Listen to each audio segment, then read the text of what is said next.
Jabba, Veers with a Snowtrooper, Relentless Advance, what a palace. Talking Elite Jabba, single die Veers for the roll off situation. This deck is sneaky good. I like this deck a lot. Personally, because I like Relentless Advance. I was playing a Pyre's Veer deck with Relentless Advance before Pyre got changed. It included cards like Camino that no longer, are in the ARH meta. They've been banned. So that deck has kind of morphed into this deck, which I really, really like a lot. So when you first look at this deck, you think it makes money, right?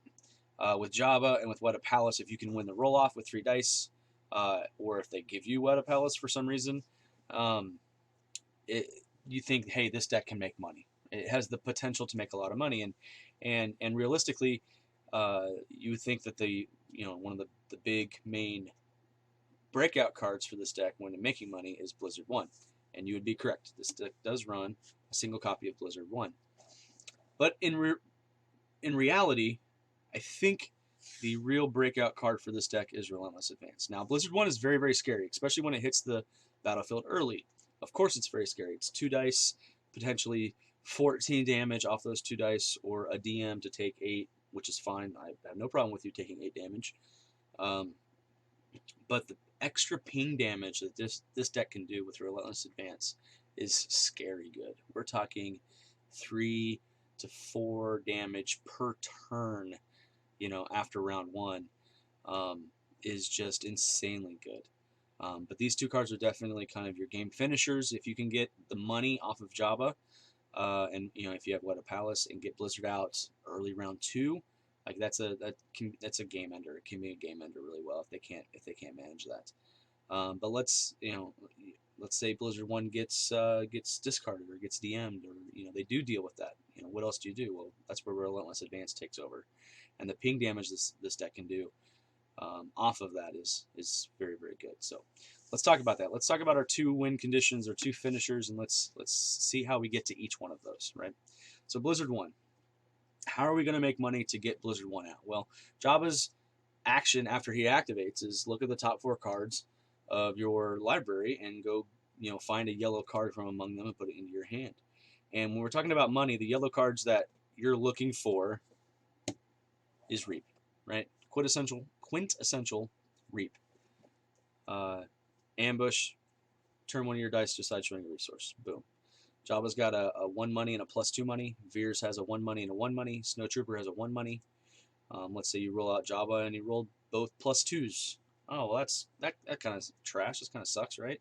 Because you don't have any base. Let's say you roll out General Veers and he's only got a 1 gun or a 2 gun. Usually you'd want to resolve that, right? But realistically, what we're looking for is that extra money, especially early game. Your characters really aren't there to do damage. This is a support-based deck that uses Relentless Advance to really do its damage, or some of its other support characters. So you're happy to, flip a Veers, 1 gun or 2 gun into a money and take 5, for example. It's great. 2 other cards, nothing you can pull off of Jabba, but this deck also runs 2 copies of Fresh Supplies. More money making. With Veers' power action, being able to just take the battlefield, the card is pretty much always online. Even if it's not in your opening hand, if you can pull it round 2, you already have control of the battlefield. It's just extra money, right? Extra money. So, what are we going to do with that money? Well, we talked about it already. You get 8 resources, which I've done it many times with What a Palace at the beginning of round 2. Boom. Blizzard 1 hits the table. Let's say you searched off of Jabba and Blizzard 1 happened to be in the top 4 and it has to get cycled to the bottom. What do you do now? Well, the supporting cast and characters of this deck also runs 2 copies of Mega Blasters. That's always good. 3 extra dice in the pool. 3 extra dice that your opponent has to try to mitigate, has to try to deal with, is always good. Also, their Trooper dice, which will come in handy later with some mitigation. We're also running 2 copies of 501st Assault Team. 501st Assault Team is crucial in our Relentless Advance play.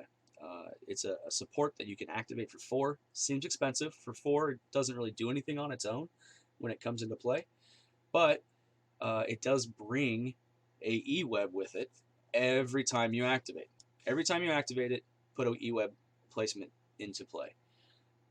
But the bonus is that you get to either take control of the battlefield, which loads RA, or you get to give control of the battlefield to your opponent, which if you're holding cards in your hand that take the battlefield back, or if you haven't used Veers power action yet, that just basically loads RA with another point of damage. So it's a great card, especially if you can get it out. Let's say you get out a 501st round 1. I mean, that's an E-Web round 1. That's an E-Web round 2. That's an E-Web round 3. Like, you're just potentially, that's 9 cost of supports that you get to put out. 3 cost each round.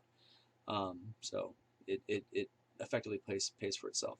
And the E-Web placement is actually really good. Like, on the surface, it's only a one gun for $1, 2 guns for $1, and 2 shields and a plank. But if you control the battlefield, those values are all increased by 1. So that's awesome. Now, I don't know that I would normally want the pay side, especially in a deck super early that doesn't really have a lot of money early, possibly. But resolving a 3 shields onto one of my characters that maybe my opponent's trying to blitz down Jabba so I can't make money, adding 3 shields is phenomenally good. Take 5 to the face, Jabba. Okay, that's great. I've got 3 shields. We'll just block 3 of it, take 2. It's I have all day, every day, I will resolve. I'll even resolve it for 2 shields. I mean, that's just a great die.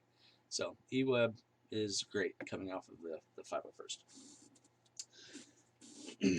So we didn't get out Blizzard 1, but we did maybe get out a 501st, right? Our other strategy for this deck is Relentless Advance, and how do we do that? Well, I mean, 501st, ping pong back and forth. Aside from Relentless Advance, we're looking to do battlefield shenanigans back and forth. So we got to include 2 copies of Cruel Methods. Take control of the battlefield, or after you claim or take control of the battlefield, you may deal 1 damage to attached character. I will give you the battlefield with 501st.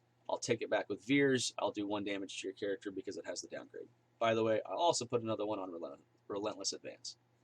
It's a great card. It is 1 damage, possibly 2 damage, basically out of hand that they weren't counting on.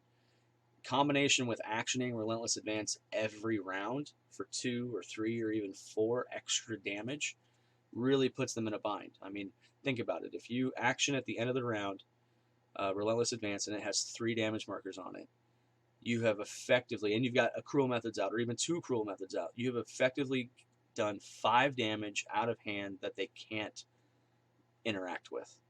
What are they going to do? 2 of it's direct, 3 of it's indirect. You really put them on the back foot. You really make them, try to figure out who they're going to heal, who they're going to try to protect, who they're going to build upgrades on. And it puts them in a very precarious position. So, well, how do we load? How do we load Relentless Advance? Well, we have giveaway cards and takeaway cards, right? We have give away the battlefield and take back the battlefield.